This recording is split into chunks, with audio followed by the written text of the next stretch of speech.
ہماری جو پولیس ہے، ہماری جو فورسز ہیں، جس طریقے سے انتظامیہ جو ہے وہ اس کے اندر اس کیمپین کو کرتی ہے، تو میرے خیال میں یہ ایک جہاد ہو رہا ہے۔ یہ ایک جنگی حالات کے اندر کچھ ایریاز کے اندر ان کو کام کرنا پڑتا ہے، اور ہمارے جو شہداء کی تعداد ہے وہ بھی بہت زیادہ ہے۔ اس حوالے سے اس سال صرف ہمارے جو ہیں صرف 13 جو ہے پولیس والے شہید ہوئے ہیں اس میں، اس کے علاوہ پولیو ورکرز بھی ہمارے شہید ہوئے ہیں، اور ایک بڑے ہی سخت حالات میں ہمیں یہ کیمپین کرنی پڑتی ہے۔ اور یہ کیمپین جو ہے یہ ضروری اس لیے ہے کہ انسان اگر فوت ہو جائے تو ہمارا ایمان ہے کہ ایک ہمارا یہ جہان ہے، ایک وہ جہان ہے، تو اس جہان میں ہم پہنچ جاتے ہیں۔ لیکن جب کسی گھر میں کوئی معذور ہو جائے فار لائف،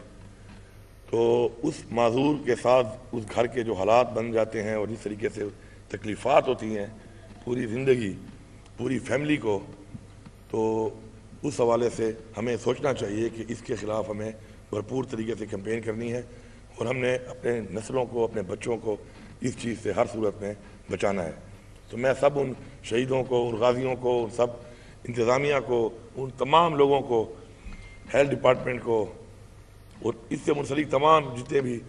ادارے یا لوگ کام کر رہے ہیں، ان سب کو سلام پیش کرتا ہوں اور شکریہ ادا کرتا ہوں اپنے صوبے کے عوام کی طرف سے اور قوم کی طرف سے کہ وہ اس عظیم کام میں اپنی قربانیاں دے رہے ہیں اور اس کیمپین میں حصہ لے رہے ہیں، اور انشاءاللہ حصہ لیتے رہیں گے۔ ہمارا انشاءاللہ عزم ہے کہ ہم اس کو ختم کریں، اور کافی حد تک ماشاءاللہ پوری دنیا میں بھی اور پاکستان میں ہم اس کو خاتمے کی طرف انشاءاللہ لے جا رہے ہیں اور تقریباً ختم کر چکے ہیں۔ میری عوام سے ایک ریکویسٹ ہوگی کہ آپ کے بنیادی سہولیات اگر آپ کو کہیں نہیں ملی کسی بھی وجہ سے، جو آپ کا حق ہے اور ریاست کا فرض ہے کہ وہ اپنی عوام کو بنیادی سہولیات دے گی، تو اس کو آپ مشروط کر کے پولیو کیمپین کے ساتھ یا پولیو کے قطروں کے ساتھ مشروط نہ کیا کریں۔ ہم اپنا کام کر رہے ہیں انشاءاللہ، بنیادی سہولیات کے اوپر حکومت اپنا کام کر رہی ہے۔ ہر ایریاز میں جہاں پر جو پیچھے رہ گئے ہیں، علاقے بیکورڈ رہ گئے ہیں، ان کے اوپر انشاءاللہ ہمارا پورا فوکس ہے، اور انشاءاللہ ہم ان پہ کام کریں گے اور آپ کو بنیادی آپ کی ضروریات اور آپ کو سہولیات دیں گے۔ لیکن مشروط کر کے آپ جو پولیو کیمپین کا بائیکاٹ کرتے ہیں، یہ زیادتی کسی اور سے آپ نہیں کر رہے، اپنے بچوں سے کر رہے ہیں۔ تو میری سب لوگوں سے ریکویسٹ ہوگی کہ وہ بائیکاٹ نہ کیا کریں۔ آپ کی جو ڈیمانڈ ہے وہ کسی اور صورت میں بھی آپ دھرنا دے کے پیسفل پروٹیسٹ کر کے، ہمارا اپنا ایک بہت زبردست ایک عوام کو دیا ہوا ایک راستہ ہے جو ہم نے خود دکھایا ہے لوگوں کو، تو آپ وہ کر سکتے ہیں، اس کے ذریعے آپ یہ کام کر سکتے ہیں، اس کو ہم ویلکم بھی کرتے ہیں۔ لیکن بائیکاٹ کر کے پلیز آپ جو ہے یہ نہ کریں، کیونکہ اس سے کسی بھی، وہ کہتے ہیں ایک انسان کا جو قتل ہے پوری انسانیت کا قتل ہے، اور ایک انسان کی زندگی بچانا پوری انسانیت کی زندگی بچانے کے برابر ہے۔ میں سمجھتا ہوں کہ کسی کو معذوری سے بچانا بھی اس کی زندگی بچانا ہے، تو پلیز آپ اس کو ایوائڈ کریں۔ انشاءاللہ آپ کے معاملات، آپ کے مسائل ہم حل کریں گے، اور ہم نے مل کے اس کو جاری رکھنا ہے۔ اور مجھے پوری امید ہے کہ ابھی جو یہ کیمپین دوبارہ شروع ہو رہی ہے، اس کیمپین کے اندر ہم بھرپور طریقے سے ان ایریاز پہ فوکس کریں گے کہ جن ایریاز میں لاسٹ ٹائم ہماری کیمپین پیچھے رہ گئی اور وہاں پر ہمیں مشکلات آئیں۔ میں یہاں پر ضروری سمجھتا ہوں کہ ہمارے جو علماء کرام ہیں